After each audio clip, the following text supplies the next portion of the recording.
యూదా రాసిన పత్రిక. యేసుక్రీస్తు దాసుడును యాకోబు సహోదరుడునైన యూదా, తండ్రి అయిన దేవుని యందు ప్రేమింపబడి యేసుక్రీస్తునందు భద్రము చేయబడి పిలువబడిన వారికి శుభమని చెప్పి వ్రాయునది. మీకు కనికరమును సమాధానమును ప్రేమయు విస్తరించునుగాక. ప్రియులారా, మనకందరికీ కలిగెడు రక్షణను గూర్చి మీకు వ్రాయవలెనని విశేషాసక్తి గలవాడనై ప్రయత్నపడుచుండగా, పరిశుద్ధులకు ఒక్కసారే అప్పగింపబడిన బోధ నిమిత్తము మీరు పోరాడవలెనని మిమ్మును వేడుకొనుచు మీకు వ్రాయవలసి వచ్చెను. ఏలయనగా కొందరు రహస్యముగా జొరబడి ఉన్నారు. వారు భక్తిహీనులై మన దేవుని కృపను కామాతురత్వమునకు దుర్వినియోగపరచుచు మన అద్వితీయ నాథుడును ప్రభువునైన యేసుక్రీస్తును విసర్జించుచున్నారు.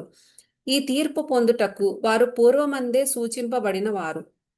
ఈ సంగతులన్నీ మీరు ముందటనే ఎరిగి ఉన్నను. నేను మీకు జ్ఞాపకము చేయగోరుచున్నదేమనగా, ప్రభువు ఐగుప్తులో నుండి ప్రజలను రక్షించినను వారిలో నమ్మకపోయిన వారిని తరువాత నాశనము చేసెను. మరియు తమ ప్రధానత్వమును నిలుపుకొనక తమ నివాస స్థలమును విడిచిన దేవదూతలను మహాదినమున జరుగు తీర్పు వరకు కటిక చీకటిలో నిత్య పాశములతో ఆయన బంధించి భద్రము చేసెను.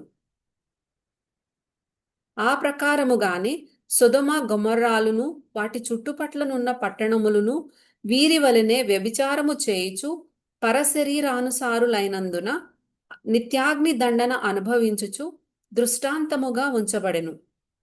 అటువలనే వీరును కలలు కనుచు శరీరమును అపవిత్రపరుచుకొనుచు ప్రభుత్వమును నిరాకరించుచు మహాత్ములను దూషించుచు ఉన్నారు.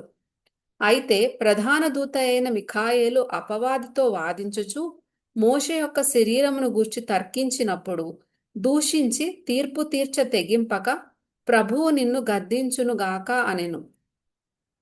వీరైతే తాము గ్రహింపని విషయములను గూర్చి దూషించువారై వివేక శూన్యములగు మృగముల వలె వేటిని స్వాభావికముగా ఎరుగుదురో వాటి వలన తమ్మును తాము నాశనము చేసుకొనుచున్నారు. అయ్యో వారికి శ్రమ!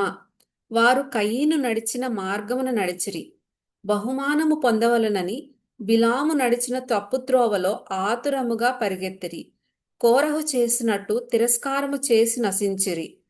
వీరు నిర్భయముగా మీతో సుభోజనము చేయుచు తమ్మును తాము నిర్భయముగా పోషించుకొనుచు మీ ప్రేమ విందులలో దొంగమెట్టలుగా ఉన్నారు. వీరు గాలి చేత ఇటు అటు కొట్టుకొని పోవు నిర్జల మేఘములుగాను, కాయలు రాలి ఫలములు లేక 2 మారులు చచ్చి పేళ్లతో పెళ్లగింపబడిన చెట్లుగాను, తమ అవమానమును నురుగు వెళ్ళగ్రక్కు వారై సముద్రము యొక్క ప్రచండమైన అలలుగాను మార్గము తప్పి తిరుగు చుక్కలుగాను ఉన్నారు. వారి కొరకు గాఢాంధకారము నిరంతరము భద్రము చేయబడి ఉన్నది. ఆదాము మొదలుకొని 7వ వాడైన హనోకు కూడా వీరిని గూర్చి ప్రవచించి ఇట్లనెను.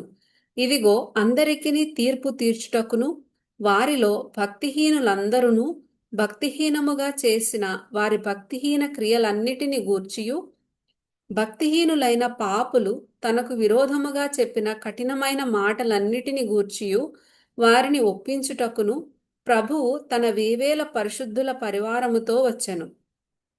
వారు తమ దురాశల చొప్పున నడుచుచు లాభము నిమిత్తము మనుష్యులను కొనియాడుచు సణుగువారును తమ గతిని గూర్చి నిందించువారునై ఉన్నారు. వారి నోరు డంబమైన మాటలు పలుకును. అయితే ప్రియులారా, అంత్యకాలమునందు తమ భక్తిహీనమైన దురాశల చొప్పున నడుచు పరిహాసకులుందురని మన ప్రభువైన యేసు క్రీస్తు అపోస్తలులు పూర్వమందు మీతో చెప్పిన మాటలను జ్ఞాపకము చేసుకొనుడి.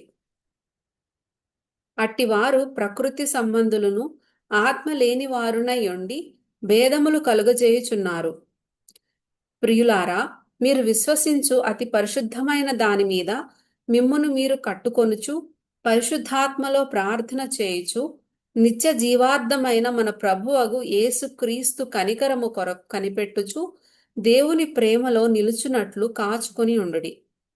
సందేహపడు వారి మీద కనికరము చూపుడి. అగ్నిలో నుండి లాగినట్టు కొందరిని రక్షించుడి. శరీర సంబంధమైన వారి అపవిత్ర ప్రవర్తనకు ఏమాత్రము నొప్పుకొనక దానిని అసహ్యించుకొనుచు భయముతో కొందరిని కరుణించుడి. తొట్రిల్లకుండా మిమ్మును కాపాడుటకును తన మహిమ ఎదుట ఆనందముతో మిమ్మును నిర్దోషులనుగా నిలువబెట్టుటకును శక్తిగల మన రక్షకుడైన అద్వితీయ దేవునికి మన ప్రభువైన యేసు క్రీస్తు ద్వారా మహిమయు మహత్యమును ఆధిపత్యమును అధికారమును యుగయుగములకు పూర్వమును ఇప్పుడును సర్వయుగములును కలుగునుగాక.